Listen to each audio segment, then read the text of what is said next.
एक beauty brand जिसकी valuation एक टाइम पर 3000 करोड़ के आसपास पहुंच गई थी, जिसका नाम आज ऑलमोस्ट हर ब्यूटी कस्टमर ने सुना है और इसके फाउंडर को तुम शार्क टैंक इंडिया पर भी देखते हो। लेकिन देखो आज वही कंपनी अपने बिजनेस को बचाने के लिए 100 से 150 करोड़ की फंडिंग रेज करने की कोशिश कर रही है। और ये बात हो रही है शुगर कॉस्मेटिक की। 2015 में विनीता सिंह और कौशिक मुखर्जी ने शुगर कॉस्मेटिक स्टार्ट किया था। उनका आइडिया सिंपल था, इंडियन स्किन टोन्स और इंडियन वेदर को ध्यान में रख करके मेकअप बनाना। और फिर शुगर धीरे धीरे ऑनलाइन ग्रो हुई, ब्रांड पॉपुलर हुआ और बाद में ऑफलाइन स्टोर में भी पहुंच गए। 2022 में कंपनी की रिपोर्टेड वैल्यूएशन 3000 करोड़ के आसपास पहुंच गई थी। तो फिर सवाल यह है, जिस कंपनी की कहानी इतनी स्ट्रॉन्ग ग्रोथ से शुरू हुई थी, आज उसके बिजनेस में ऐसा क्या हो रहा है कि उसे इतनी बड़ी फंडिंग की जरूरत पड़ रही है? आखिर शुगर के साथ हुआ क्या? और इसका आंसर समझने के लिए पहले समझना पड़ेगा कि शुगर की शुरुआत कैसे हुई। शुगर की शुरुआत 2015 में विनीता सिंह और कौशिक मुखर्जी के साथ हुई थी। और यहाँ एक इंटरेस्टिंग बात है, शुगर सिर्फ एक मेकअप ब्रांड बनने के लिए स्टार्ट नहीं हुआ था। विनीता और कौशिक ने ब्यूटी मार्केट को क्लोजली समझा था और उन्हें एक सिंपल सी प्रॉब्लम दिखी,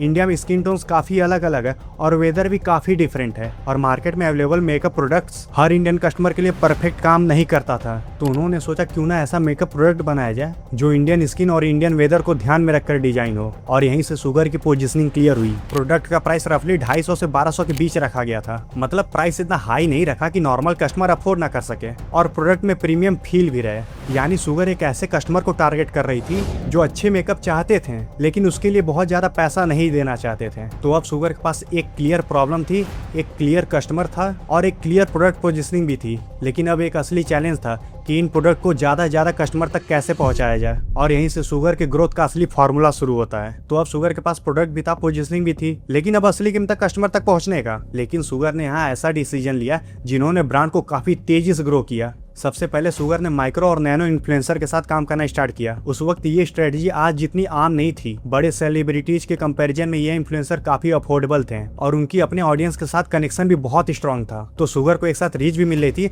और ब्रांड को जेन्युइन फील भी कराया जा रहा था। फिर आया शार्क टैंक इंडिया और विनीता शो की रेगुलर शार्क बनी और जब भी वो शो पर आती थी तो बहुत सारे लोग शुगर कॉस्मेटिक को भी देख रहे थे। एक एस्टिमेट के हिसाब से शार्क टैंक इंडिया की वजह से शुगर को लगभग 100 करोड़ से ज्यादा की फ्री पब्लिसिटी मिली होगी। मतलब विनीता की शार्क टैंक वाली प्रेजेंस से शुगर को अलग से बिना उतने पैसे खर्च किए बहुत अटेंशन मिल रहा था। लेकिन शुगर बस ऑनलाइन रहने वाली कंपनी नहीं थी। इंडिया की ब्यूटी मार्केट का एक बड़ा हिस्सा ऑफलाइन है। तो शुगर ने धीरे धीरे रिटेल स्टोर्स और काउंटर्स में भी एक्सपेंड करना शुरू किया। टियर 2 और टियर 3 सिटीज तक पहुंच बढ़ाई और 2025 तक रिपोर्टेड रिटेल प्रेजेंस 50,000 के आसपास टच पॉइंट तक पहुंच गई थी और इसका रिजल्ट नंबर्स में भी दिख रहा था। फाइनेंशियल ईयर 2021 में शुगर का रेवेन्यू अराउंड 126 करोड़ था। FY22 में 222 करोड़ हुआ और FY23 में बढ़कर 420 करोड़ के आसपास पहुंच गया और 2024 में रेवेन्यू 505 करोड़ के अराउंड था। मतलब शुगर सिर्फ ब्रांड नहीं बना रहा था, बहुत तेजी से ग्रो भी कर रहा था। लेकिन देखो, इतनी फास्ट ग्रोथ को मेंटेन करना फ्री नहीं होता।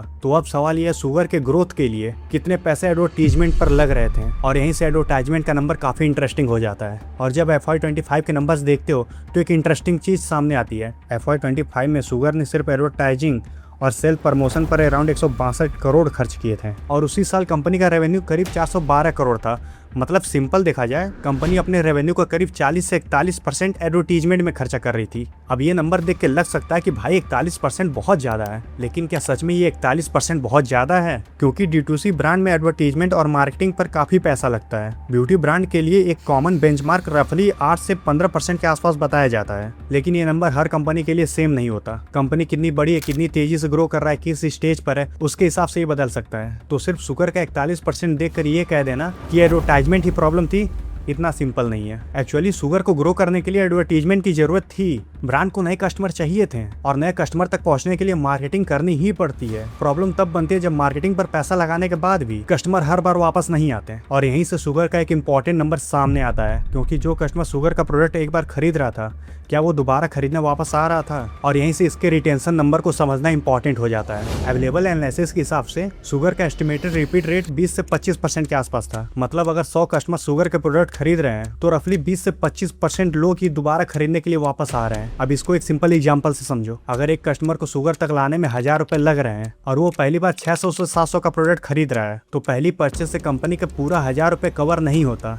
लेकिन D2C बिजनेस में जरूरी नहीं कि कंपनी का पैसा पहली परचेस में ही रिकवर हो जाए। ब्रांड को उम्मीद होती है कस्टमर दोबारा खरीदेगा और तीसरी बार भी खरीदेगा, और इन रिपीट परचेस से पहले कस्टमर को लाने का खर्चा रिकवर होता है। लेकिन अगर कस्टमर दोबारा आ ही नहीं रहा है तो कंपनी को हर बार नए कस्टमर लाने के लिए पैसा खर्चा करना पड़ेगा। मतलब एक नया कस्टमर लाना महंगा है, लेकिन अगर वो दोबारा खरीदता रहे तो वही कस्टमर टाइम के साथ वैल्यूएबल बन जाता है। अगर रिपीट परचेस कम हो तो कंपनी को ग्रोथ के लिए कंटिन्यूसली नए कस्टमर ढूंढना पड़ता है। लेकिन यही एक इंटरेस्टिंग सवाल आता है, क्या ये प्रॉब्लम शुगर कॉस्मेटिक के बिजनेस में थी? अगर नहीं तो सेम मार्केट में दूसरी ब्यूटी कंपनीज कैसे अपना बिजनेस चला रही थी? इसका आंसर समझने के लिए प्लम को देखो। FY25 में शुगर और प्लम दोनों का रेवेन्यू ऑलमोस्ट सेम रेंज में था, लेकिन दोनों का रिजल्ट बिल्कुल अलग था। FY25 में शुगर का रेवेन्यू अराउंड 412 करोड़ था और कंपनी को लगभग 135 करोड़ का लॉस हुआ। वहीं प्लम का ऑपरेशन रेवेन्यू अराउंड 402 करोड़ था और उसी साल प्लम 25 करोड़ के प्रॉफिट में आ गया। मतलब रेवेन्यू सेम था, लेकिन एक कंपनी लॉस में थी और एक प्रॉफिट में। और अब एक इंटरेस्टिंग बात देखो, प्लम ने भी FY25 में एडवर्टाइजमेंट पर अराउंड 139 करोड़ खर्चा किए थे। तो सिर्फ एडवर्टाइजमेंट कोई शुगर की प्रॉब्लम बोलना मुश्किल हो जाता है, क्योंकि दोनों ब्रांड एडवर्टाइजमेंट पर पैसा लगा रहे थे। फिर रिजल्ट इतना अलग क्यों था? यानी अब हमें सिर्फ ये नहीं देखना कि शुगर एडवर्टाइजमेंट पर कितना पैसा लगाया, हमें ये भी देखना है कस्टमर को लाने के बाद कंपनी कस्टमर से कितने पैसे कमा पा रही है और बिजनेस चलाने में कितना पैसा लग रहा है। और यहीं से शुगर के बिजनेस के बाकी खर्चे और उसकी ओवरऑल पिक्चर समझना इंपॉर्टेंट हो जाता है। और जब कस्टमर को बार बार लाने का खर्चा हो, ऊपर से बिजनेस को ऑफलाइन एक्सपेंड भी करना हो, तो नेचुरली कंपनी को दूसरे खर्चे भी बढ़ाने पड़ते हैं। शुगर को स्टोर, स्टाफ, इन्वेंट्री और बिजनेस के दूसरे खर्चे भी संभालने थे। और FY25 के नंबर देखो, FY25 में शुगर का टोटल एक्सपेंशन अराउंड 446 करोड़ था। एम्प्लॉय की कास्ट लगभग 70 करोड़ के आसपास थी और कंपनी का एबिडा लॉस अराउंड 108 करोड़ था, जबकि उसी साल कंपनी का रेवेन्यू अराउंड 412 करोड़ ही था। मतलब कंपनी जितना रेवेन्यू कमा रही थी उसके कंपैरिजन में खर्चा काफी ज्यादा हो रहा था। और यही सबसे इंटरेस्टिंग चीज है, FY23 में शुगर का रेवेन्यू अराउंड 420 करोड़ था और लॉस रफली 76 करोड़ था। FY24 में रेवेन्यू बढ़कर 505 करोड़ पहुंच गया था, लेकिन कंपनी फिर भी लॉस में थी। और FY25 में रेवेन्यू गिरकर अराउंड 412 करोड़ हो गया और लॉस बढ़कर लगभग 135 करोड़ पहुंच गया। मतलब ग्रोथ जो कंपनी को ऊपर ले जा रही थी,